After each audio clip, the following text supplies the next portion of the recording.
வேதத்தை ஆழமாக கற்றுக்கொள்ள வாஞ்சியோடு காத்திருக்கும் அன்பர்களை இயேசு கிறிஸ்துவின் இனிய நாமத்தினாலே அன்புடன் வாழ்த்தி வரவேற்கிறோம். நாம் கடந்த நிகழ்ச்சியிலே யோவான் 5ஆம் அதிகாரம் 6ஆம் வசனம் முதல் 30ஆம் வசனங்கள் வரை கற்றுக்கொண்டோம். அந்த பகுதியிலே கற்றுக்கொண்ட சத்தியங்கள் உங்களுக்கு ஞாபகத்தில் இருக்கிறதா? சிலதை திருப்பி பார்ப்போமா? இயேசு ஒருவரை குணமாக்கும் போது மீண்டுமாக அந்த வியாதி அவருக்கு வருவதில்லை என்றும், நாம் அவருடைய சத்தத்தை கேட்டு அவரை விசுவாசிப்போம் என்றால் நமக்கு நித்திய ஜீவன் உண்டு என்றும் கற்றுக்கொண்டோம். அதனைத் தொடர்ந்து இன்று நாம் யோவான் 5ஆம் அதிகாரம் 31ஆம் வசனம் முதல் 6ஆம் அதிகாரம் 7ஆம் வசனம் வரை கற்றுக்கொள்ள இருக்கிறோம். இந்த பகுதியிலே நாம் படிக்கப் போவது என்ன? இயேசு கிறிஸ்துவின் சாட்சி எப்படிப்பட்டதாக இருந்தது? அடையாளங்கள் எதற்காக கொடுக்கப்பட்டது? இயேசுவின் ஊழியத்திலே பிலிப்பு, அந்திரேயா என்பவர்களின் பங்கு எப்படிப்பட்டதாக இருந்தது? ஆழமாக கற்றுக்கொள்ள எங்களுடன் இணைந்திருங்கள். கிறிஸ்துவுக்குள் பிரியமான வேதாராய்ச்சியர்களே, உங்கள் அன்பின் கடிதங்களுக்காக நன்றி கூறுகிறோம். குறிப்பாக இந்த நிகழ்ச்சிகள் உங்களுக்கு எவ்வளவு ஆசீர்வாதமாக இருக்கிறது என்பதை குறித்து தெளிவாக எழுதியிருந்த ஒவ்வொருவருக்காகவும் நாங்கள் கர்த்தரை துதிக்கிறோம். இன்னும் சிலர் உங்களுடைய தேவைகளுக்காக ஜெபிக்கும்படியாக எழுதியிருந்தீர்கள். தொடர்ந்து உங்களோடு இணைந்து நாங்களும் ஜெபிக்கிறோம். இதை நீங்கள் மறந்து போக வேண்டாம். கடந்த நிகழ்ச்சியிலே யோவான் 5ஆம் அதிகாரத்தை சிந்திக்க துவங்கினோம். எருசலேமிலே ஆட்டுவாசலின் அருகிலே பெதஸ்தா என்னும் குளத்தண்டையிலே 38 வருஷமாய் வியாதியாயிருந்த ஒருவனை இயேசு குணமாக்கினார். அவர் யார் என்று அவனுக்கு தெரியாது. ஆனால் ஓய்வு நாளிலே அவர் குணமாக்கினபடினாலே யூத சமய தலைவர்கள் அதற்கு எதிர்த்து நின்றார்கள். ஆனால் இயேசுவோ மீண்டும் அவனை பார்த்து, அதிக கேடானதொன்றும் உனக்கு வராதபடி இனி பாவம் செய்யாதே என்று தெளிவாய் அவனுக்கு வந்த வியாதி அவன் பாவத்தினால் வந்தது என்பதை உணர்த்தி கடந்து சென்றார். ஆனாலும் சமய தலைவர்கள் அவரை கொலை செய்ய வகை தேடினார்கள். அப்படிப்பட்ட வேளையிலே இயேசு அவர்களை பார்த்து, பிதாவானவர் செய்ய குமாரன் காண்கிறது எதுவோ அதையே அன்றி வேறு ஒன்றையும் தாமாய் செய்ய மாட்டார் என்று பிதாவுக்கும் தமக்கும் இருக்கிற நெருங்கிய உறவை தெளிவுபடுத்தினார். யோவான் 5ஆம் அதிகாரம் 31-32 வசனங்களை பாருங்கள். என்னை குறித்து நானே சாட்சி கொடுத்தால் என் சாட்சி மெய்யாயிராது. என்னை குறித்து சாட்சி கொடுக்கிறவர் வேறொருவர் இருக்கிறார். அவர் என்னை குறித்து கொடுக்கிற சாட்சி மெய்யான சாட்சி என்று அறிந்திருக்கிறேன். வேத புத்தகத்திலே நாம் ஏற்கனவே பார்க்கிறோம், எந்த ஒரு காரியத்தை குறித்தும் 2 பேர் 3 பேர் சொல்லும் சாட்சியே உறுதி செய்யப்பட முடியும். எந்த ஒரு நீதிமன்றத்திலேயும் நான் எனக்கு சாட்சி சொல்கிறேன் என்று சொன்னால் அது நிலை நிற்காது. இங்கே இயேசு கிறிஸ்து என்னை குறித்து சாட்சி கொடுக்கிற வேறொருவர் இருக்கிறார் என்று சொல்வது யோவான் ஸ்நானனை குறித்து என்று அவர்களே எண்ணுகிறார்கள். ஆனால் அந்த இடத்திலே தானே மிக தெளிவாக அது எந்த ஒரு மனிதனின் சாட்சியும் அல்ல என்பதையும் தெளிவுபடுத்துகிறார். பாருங்கள், யோவான் 5:33, நீங்கள் யோவானிடத்தில் ஆள் அனுப்பி விசாரித்தீர்கள், அவன் சத்தியத்திற்கு சாட்சி கொடுத்தான். இதன் மூலமாக இயேசு கிறிஸ்துவை குறித்து யோவானிடத்திலே அவர்கள் விசாரிக்கிறார்கள் என்பதும் தெளிவாகிறது. ஆனால் அந்த சாட்சியை குறித்து அவர் சொல்லவில்லை, மற்றொரு சாட்சியை குறித்து சொல்கிறார். வசனங்கள் 34 முதல் 36 வரை பாருங்கள். நான் ஏற்றுக்கொள்ளுகிற சாட்சி மனுஷருடைய சாட்சி அல்ல. நீங்கள் ரட்சிக்கப்படுவதற்காகவே இவைகளை சொல்லுகிறேன். அவன் எரிந்து பிரகாசிக்கிற விளக்காயிருந்தான். நீங்களும் சில காலம் அவன் வெளிச்சத்திலே களிகூர மனதாயிருந்தீர்கள். யோவானுடைய சாட்சியை பார்க்கிலும் மேன்மையான சாட்சி எனக்கு உண்டு. அதென்னவெனில், நான் நிறைவேற்றப்படும்படிக்கு பிதாவானவர் எனக்கு கற்பித்ததும் நான் செய்து வருகிறதுமான கிரியைகளே பிதா என்னை அனுப்பினார் என்று என்னை குறித்து சாட்சி கொடுக்கிறது. இப்பொழுது புரிகிறதா அவரை குறித்து சாட்சி கொடுக்கிறது என்ன என்று? ஆம், அவர் செய்த அற்புதங்கள். இன்றைக்கு இயேசு கிறிஸ்து செய்தது போலவே நானும் அற்புதங்களை செய்கிறேன் என்று யாராவது கூறுவார்கள் என்றால் அவர்கள் தேவதூஷணம் சொல்கிறார்கள். ஏனென்றால் இயேசு கிறிஸ்து செய்த அற்புதங்களுக்கு காரணம் அவர் தாம் யார் என்பதை தெளிவுபடுத்துவதற்காக செய்தார். அது அங்கொன்றும் இங்கொன்றுமாக செய்யப்பட்ட அற்புதங்கள் அல்ல. அவர் குணமாக்கும் கூட்டங்களை நடத்தவில்லை, அங்கே காணிக்கை சேகரிக்கவில்லை, எல்லாரையும் வரிசைப்படுத்தி அவரண்டை கொண்டு வரும்படியாக அவர் சொல்லவில்லை. அவர் கூட்டங்களுக்குள்ளே கடந்து சென்றார். பெரும் பாதைகளிலேயும் சிறிய பாதைகளிலேயும் அவரே சென்றார். மக்களோடு மக்களாக அவர் நடந்து தெரிந்தார். மக்கள் குணமாக்கப்பட்டார்கள். சுவிசேஷங்களை படிக்கும் பொழுது திரும்ப திரும்ப இந்த சத்தியம் நமக்கு ஞாபகப்படுத்தப்படுகிறது. இதை குறித்த தெளிவான அறிவுடையவர்களாய் நாம் இருப்பது சிறந்தது. இயேசு கிறிஸ்து குணமாக்கியது 10 பேரோ 15 பேரோ அல்ல, 100 பேர் அல்லது 200 பேர் என்று மட்டுமல்ல, ஆயிரக்கணக்கான மக்கள் குணமடைந்திருக்க வேண்டும். அது வெளிப்படையாக அவர் செல்லும் இடமெல்லாம் செய்த ஒரு காரியமாக இருக்கிறது. அவர் ஜனங்களை குணமாக்கினார் என்பதற்கு எவருமே எதிர்த்து நிற்கவில்லை. அவர் குணமாக்கவில்லை என்று யாரும் வாக்குவாதம் செய்யவும் இல்லை. இன்றைக்கு ஆயிரக்கணக்கான வருடங்களுக்கு பின்னர் ஆயிரக்கணக்கான மைல்களுக்கு அப்பால் உட்கார்ந்து கொண்டு இயேசு கிறிஸ்து அற்புதம் செய்யவில்லை என்று எழுதுவதனாலே எந்த பிரயோஜனமும் இல்லை. அவர் செய்த அற்புதங்களே அவருக்கு சாட்சியாய் இருந்தன. அவர் செய்த அற்புதங்களே அவர் பிதாவினாலே அனுப்பப்பட்டவர் என்பதை குறித்து சாட்சி கொடுத்தது. யோவான் 5 அதிகாரம் 37 முதல் 39 வசனம் வரை பாருங்கள். என்னை அனுப்பின பிதா தாமே என்னை குறித்து சாட்சி கொடுத்திருக்கிறார். நீங்கள் ஒரு காலம் அவர் சத்தத்தை கேட்டதும் இல்லை, அவர் ரூபத்தை கண்டதும் இல்லை. அவர் அனுப்பினவரை நீங்கள் விசுவாசியாதபடியால் அவருடைய வசனம் உங்களில் தரித்திருக்கிறதும் இல்லை. வேத வாக்கியங்களை ஆராய்ந்து பாருங்கள், அவைகளால் உங்களுக்கு நித்திய ஜீவன் உண்டென்று எண்ணுகிறீர்களே, என்னை குறித்து சாட்சி கொடுக்கிறவைகளும் அவைகளே. இந்த வசனம் பல சூழ்நிலைகளிலே தவறாக புரிந்து கொள்ளப்படுகிறது. இங்கே அவர் சொல்லுகிறது என்ன? உங்களுக்கு நித்திய ஜீவன் கிடைக்கும் என்று சொல்லி வேத வசனங்களை நீங்கள் ஆராய்ந்து பார்க்கிறீர்கள். ஆனால் வேத வசனங்களிலே நீங்கள் என்னை கண்டுகொள்ள வேண்டும். வேத வசனங்களை எவ்வளவோ படித்தும் இயேசு கிறிஸ்துவை நாம் கண்டுகொள்ளவில்லை என்றால் அதில் பயனில்லை. வசனம் 40, அப்படி இருந்தும் உங்களுக்கு ஜீவன் உண்டாகும்படி என்னிடத்தில் வர உங்களுக்கு மனதில்லை. வேத வசனங்கள் இயேசு கிறிஸ்துவை குறித்து பேசுகிறது. ஆனால் அந்த சமய தலைவர்களுக்கு இயேசு கிறிஸ்துவண்டை வர விருப்பமில்லை. வேத புத்தகம் சொல்லும் முக்கிய சத்தியத்தை அறிந்து கொள்ளாதவர்களாகவே இருக்கிறார்கள். வசனங்கள் 41 முதல் 43 வரை பாருங்கள். நான் மனுஷரால் மகிமையை ஏற்றுக்கொள்கிறதில்லை. உங்களில் தேவ அன்பு இல்லை என்று உங்களை அறிந்திருக்கிறேன். நான் என் பிதாவின் நாமத்தினாலே வந்திருந்தும் நீங்கள் என்னை ஏற்றுக்கொள்ளவில்லை. வேறொருவன் தன் சுய நாமத்தினாலே வந்தால் அவனை ஏற்றுக்கொள்வீர்கள். ஒரு நாள் அந்தி கிறிஸ்து வரப்போகிறான். அப்பொழுது உலகம் அவனை ஏற்றுக்கொள்ளப் போகிறது. உலகம் இயேசு கிறிஸ்துவை புறக்கணித்து விட்டது. அந்தி கிறிஸ்து தன்னுடைய சொந்த பெயரிலே வரப்போகிறான். அவனை குறித்து ஒரு உருவம் உண்டாக்கப் போகிறான். அவனை அவர்கள் ஏற்றுக்கொள்ளப் போகிறார்கள். வசனம் 44, தேவனாலே மாத்திரம் வருகிற மகிமையை தேடாமல் ஒருவரால் ஒருவர் மகிமையை ஏற்றுக்கொள்கிற நீங்கள் எப்படி விசுவாசிப்பீர்கள்? ஆம், அவர்கள் மனிதர்களுடைய பாராட்டுகளை எதிர்பார்த்து காத்திருந்தார்கள். பிரியமானவர்களே, இன்றைக்கும் திருச்சபைகளிலே, ஏன் நல்ல திருச்சபைகளிலேயும் கூட இப்படி மனிதர்களுடைய பாராட்டுகளுக்காகவே காரியங்களை செய்கிறவர்கள் அநேகர் இருக்கிறார்கள். செவித்திணவுள்ள போதர்கள் என்று சொல்லலாம். கர்த்தருடைய வார்த்தைகளை சொல்வதை விட ஒருவரை ஒருவர் பாராட்டி பேசுவார்கள். விசுவாசியான அருமையான சகோதரனை சகோதரியே, அப்படிப்பட்ட கூட்டங்களிலே உங்களுடைய நேரத்தை வீணாக்காதிருங்கள். ஏனென்றால் அவர்கள் தேவனாலே மாத்திரம் வருகிற மகிமையை தேடுகிறதில்லை. தேவனால் வரும் மகிமையை மாத்திரம் தேடுகிறவர்கள் முகஸ்துதிக்காக மற்றவர்களை புகழ்வதில்லை. அப்படிப்பட்ட புகழை எதிர்பார்ப்பதும் இல்லை. அப்படிப்பட்டவருடைய பெயர் எங்கே அச்சடிக்கப்பட்டாலும் அச்சடிக்கப்படாவிட்டாலும் அதை குறித்து அவர்களுக்கு கவலை இல்லை. ஆனால் மனிதனால் மகிமையை தேடுகிறவர்கள் தங்கள் பெயர் அச்சடிக்கப்படாவிட்டால், கற்களிலே பொறிக்கப்படாவிட்டால் கொதி தெழும்புவார்கள். இதன் மூலமாக அவர்கள் எப்படிப்பட்டவர்கள் என்பதை நீங்கள் கண்டுகொள்ளலாம். யோவான் 5 அதிகாரம் 45 முதல் 47 வசனம் வரை பாருங்கள். பிதாவினிடத்தில் நான் உங்கள் மேல் குற்றம் சாட்டுவேன் என்று நினையாதிருங்கள். நீங்கள் நம்புகிற மோசேயே உங்கள் மேல் குற்றம் சாட்டுவான். நீங்கள் மோசேயை விசுவாசித்தீர்களானால் என்னையும் விசுவாசிப்பீர்கள். அவன் என்னை குறித்து எழுதியிருக்கிறானே. அவன் எழுதின வாக்கியங்களை நீங்கள் விசுவாசியாமல் இருந்தால் நான் சொல்லுகிற வசனங்களை எப்படி விசுவாசிப்பீர்கள் என்றார். அருமையானவர்களே, இது மிக முக்கியமான ஒன்று. வேதத்தின் முதல் 5 ஆகமங்களை நாம் படிக்கும் பொழுதே அடிக்கடி இயேசு கிறிஸ்துவை நாம் அங்கே பார்க்கிறோம். ஒவ்வொரு பக்கங்களிலேயும் அங்கே அவரை நாம் காணாவிட்டாலும் அங்கே அவர் ஒவ்வொரு பக்கங்களிலேயும் இருக்கிறார் என்று சொல்லலாம். இங்கே இயேசு என்ன சொல்கிறார்? மோசே என்னை குறித்து எழுதியிருக்கிறான் என்கிறார். ஆம், வேத புத்தகத்தின் ஒவ்வொரு பக்கங்களும் இயேசு கிறிஸ்துவையே சுட்டி காட்டுகிறது. எனவே பழைய ஏற்பாட்டை குறை கூறுகிறவர்களும் மறைமுகமாக இயேசு கிறிஸ்துவையே குறை கூறுகிறார்கள். இன்று அநேகர் அறிவில்லாததினாலே பழைய ஏற்பாட்டை குறை கூறுகிறார்கள். தாங்கள் என்ன செய்கிறோம் என்பதை அறியாமல் அவர்கள் அப்படி செய்கிறார்கள். ஒரு மனிதன் ஒரு வீட்டின் அஸ்திவாரத்தை தோண்டி கொண்டிருக்கிறான்.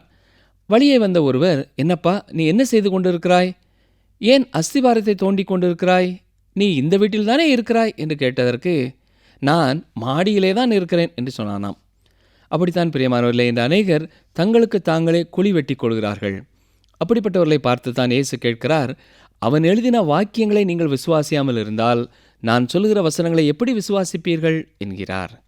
நிகழ்ச்சியை கேட்டுக்கொண்டிருக்கிற எனக்கு அருமையானவர்களே, இயேசு கிறிஸ்துவின் மேலே உங்களுக்கு இருக்கிற விசுவாசம் எப்படிப்பட்டதாக இருக்கிறது? வேத வசனங்கள் மேலே உங்களுக்கு இருக்கிற விசுவாசம் எப்படிப்பட்டதாக இருக்கிறது? இயேசு கிறிஸ்துவை குறித்து அவருடைய அற்புதங்கள் சாட்சி பகர்கிறது. அவருடைய வார்த்தை சாட்சி பகர்கிறது. காலம் காலமாய் அவரை குறித்து சொல்லப்பட்டிருக்கிற ஒவ்வொரு சத்தியமும் உண்மை என்பதை சரித்திரம் விவரித்து கொண்டு வருகிறது. இன்னமும் நீங்கள் இயேசு கிறிஸ்துவின் மேலே உங்கள் முழு விசுவாசத்தையும் வைக்காமல் இருப்பீர்கள் என்றால், அவரையே உங்களுடைய இரட்சகராக, மீட்பராக, சகாயராக நீங்கள் சார்ந்து கொள்வதே சிறந்தது. இப்பொழுது நாம் யோவான் 6ஆம் அதிகாரத்திற்குள்ளே கடந்து செல்வோம். இங்கே கலிலேயா கடலின் அருகிலே இயேசு கிறிஸ்து 5000 பேரை போஷித்த சம்பவத்தை வாசிக்கிறோம். இந்த அற்புதம் 4 சுவிசேஷங்களிலும் சொல்லப்பட்டிருக்கிறது. யோவான் எழுதின சுவிசேஷத்திலே இதைத் தொடர்ந்து இயேசு கிறிஸ்து ஜீவ அப்பத்தை குறித்த ஒரு செய்தியை கொடுப்பதை யோவான் எழுதுகிறார். யோவான் மிகச்சில அற்புதங்களையே எழுதியிருக்கிறார். இதை அவர் அடையாளங்கள் என்று அழைக்கிறார். அடையாளங்கள் குறிப்பிட்ட நோக்கத்தோடு கொடுக்கப்படுபவை. கவனியங்கள், யோவான் 20ஆம் அதிகாரம் 30-31 வசனங்களை வாசிக்கிறேன். இந்த புத்தகத்தில் எழுதியிராத வேறு அநேக அற்புதங்களையும் இயேசு தமது சீஷருக்கு முன்பாக செய்தார்.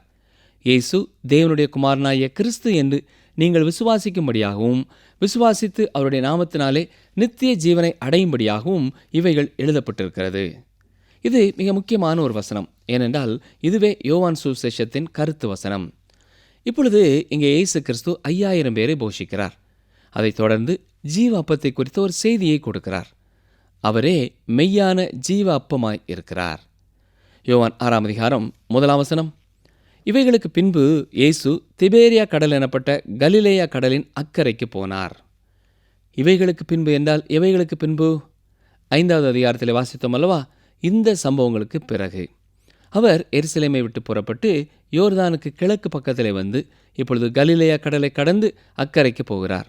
சொல்லப்போனால் 5வது அதிகாரத்திலே நடந்த சம்பவத்திற்கு பின்னர் சுமார் 6 மாதமோ ஓராண்டிற்கு பிறகோ இந்த காரியம் நடைபெற்றது என்று சொல்லலாம். அது மட்டுமல்ல, அவர் சிலுவையிலே அடிக்கப்படுவதற்கு ஓராண்டு காலத்திற்கு முன்னால் இடம்பெற்ற ஒரு சம்பவம் இது. யோவான் எழுதின சுவிசேஷத்திலே ஒவ்வொரு சம்பவத்தையும் அவர் குறிப்பிடும் பொழுது பண்டிகை காலங்களை குறிப்பிட்டு சொல்வதை நீங்கள் கவனித்திருக்கலாம். ஏற்கனவே நாம் பார்த்தது போல யோவான் தனது சுவிசேஷத்தை எழுதும் பொழுது நாள்காட்டியோடும் பூகோள வரைபடத்தோடும் இணைத்தவராய் அதை எழுதுகிறார். பரலோக மகிமையை விட்டு இந்த பூமியிலே மாம்சமான வார்த்தையானவர் நம் மத்தியிலே கூடாரமிட்டு தங்கியிருக்கிறார். அவரே கலிலேயாவின் கடல் அருகே நடந்தார். கானா ஊருக்கு சென்றார், நாசரேத்திற்கு சென்றார், கப்பர்நகூமுக்கு சென்றார், பெத்சாய்தாவுக்கு சென்றார், எருசலேமுக்கு சென்றார், தெக்கப்போலிக்கு சென்றார். இப்படி பல்வேறு இடங்களுக்கு அவர் அலைந்து தெரிந்தார். 4வது வசனத்தில் நான் வாசிக்கும் பொழுது, அப்பொழுது யூதருடைய பண்டிகையாகிய பஸ்கா சமீபமாக இருந்தது என்றார். எனவே இப்பொழுது அவர் கலிலேயாவிற்கு திரும்பி வந்துவிட்டார். ஏனென்றால் 5வது அதிகாரத்திலே அவர் எருசலேமிலே இருந்தார். இதனால் 5வது அதிகாரத்திற்கும் 6வது அதிகாரத்திற்கும் இடையிலே சில காலங்கள் கடந்திருக்கிறது என்பது தெரிய வருகிறது. சரி, யோவான் 6ஆம் அதிகாரம் 2ஆம் வசனம். அவர் வியாதிக்காரரிடத்தில் செய்த அற்புதங்களை திரளான ஜனங்கள் கண்டபடியால் அவருக்கு பின் சென்றார்கள். இந்த வசனத்தை நாம் எப்படி புரிந்து கொள்ள வேண்டுமென்றால், அவர் செய்த அற்புதங்களை கண்ட திரளான ஜனங்கள் தொடர்ந்து அவர் பின்னே சென்று கொண்டே இருக்கிறார்கள்.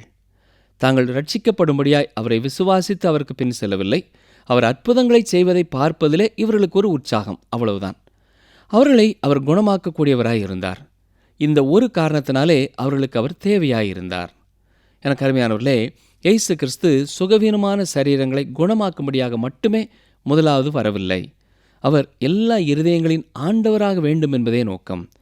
எனவேதான் ஆரம்பத்திலேயே யோவான் 2ஆம் அதிகாரம் 25ஆம் வசனத்திலே சொல்லும் பொழுது, மனுஷர் உள்ளத்தில் இருப்பதை அவர் அறிந்திருந்தபடியால் மனுஷரை குறித்து ஒருவரும் அவருக்கு சாட்சி கொடுக்க வேண்டியதாக இருக்கவில்லை என்று எழுதியிருக்கிறார். எருசலேமிலே குழுமியிருந்த ஜனங்களுக்கும் அவர் தன்னை ஒப்புக் கொடுக்கவில்லை. இப்பொழுது அவரை சுற்றியிருக்கிற ஜனங்களுக்கும் அவர் தம்மை ஒப்புக் கொடுக்கப் போவதில்லை. அவர் செய்யக்கூடிய அற்புதங்களை காண்பதிலேயே அவர்களுடைய ஆர்வம் இருந்தது.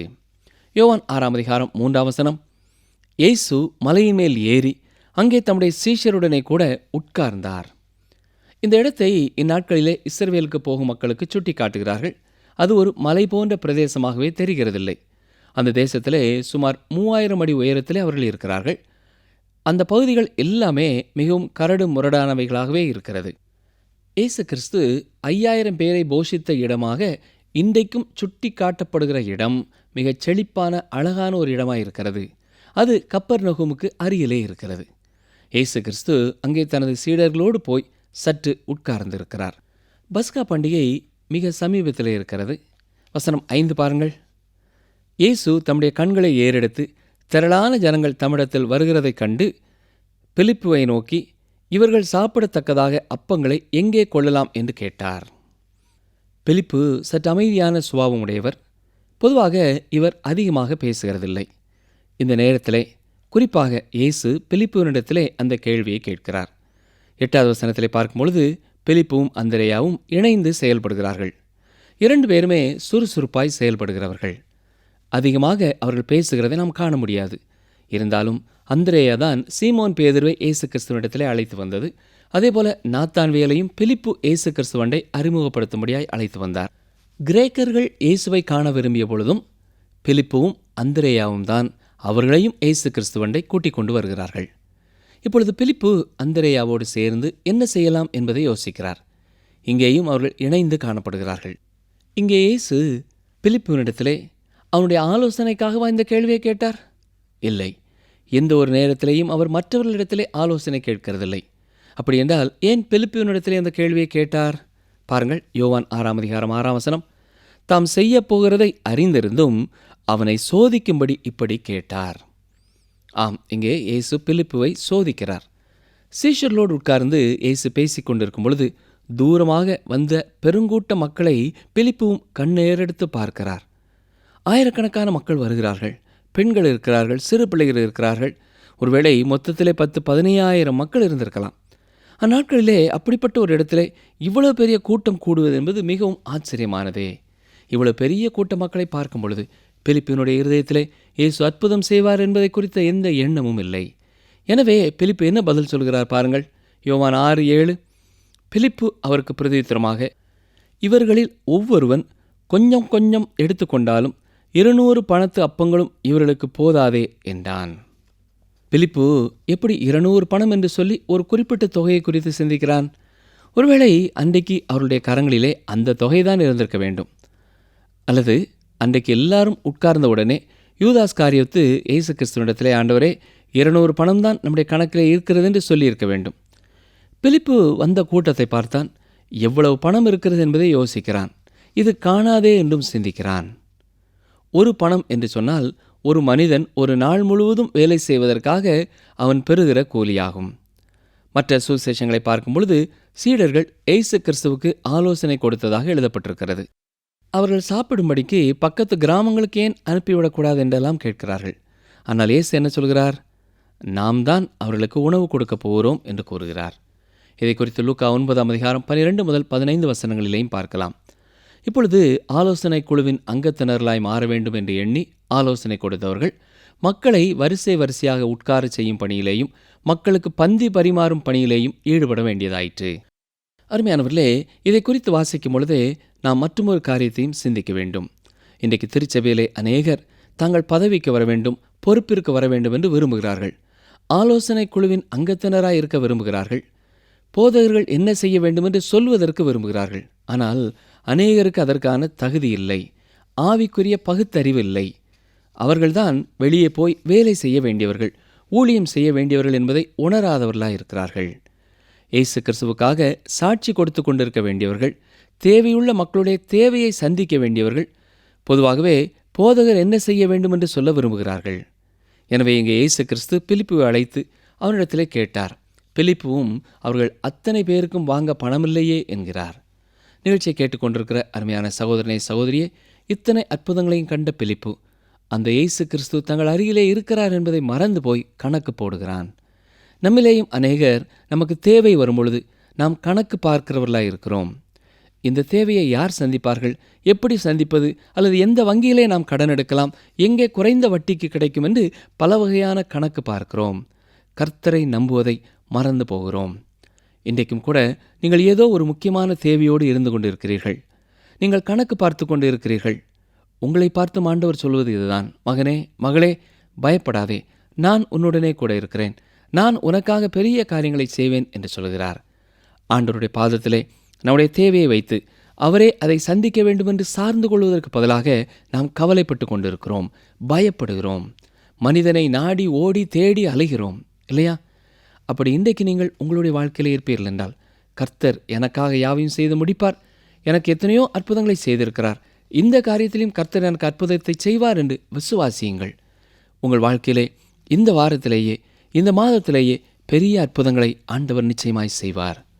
ஒரு அருமை தாயார் ஞாயிற்றுக்கிழமை ஆலயத்திற்கு போகும்பொழுது குடும்பத்தின் தேவைகள் எல்லாவற்றையும் உணர்ந்தவர்களாக யோசித்து கொண்டே சென்றார்கள். அன்றைய சூழ்நிலையிலே அவர்களுக்கு அவசரமாக 2 லட்சம் ரூபாய் தேவையாயிருந்தது. தொழிலிலே சற்று விருத்தியடை செய்ய வேண்டிய ஒரு நேரம் அது. ஆனால் கையிலேயோ பணம் இல்லை. என்ன செய்வது ஆண்டவரே என்ற கேள்விக்குறியோடு ஆலயத்திற்கு சென்றார்கள். ஆலயத்திலே இந்த வசனங்களின் அடிப்படையிலே போதகர் கர்த்தருடைய வார்த்தையை பகிர்ந்து கொண்டார். பிலிப்பு அற்புதம் செய்யும் ஆண்டவர் தன் அருகில் இருப்பதை மறந்து கணக்கு பார்த்ததை குறித்து பேசினார்கள்.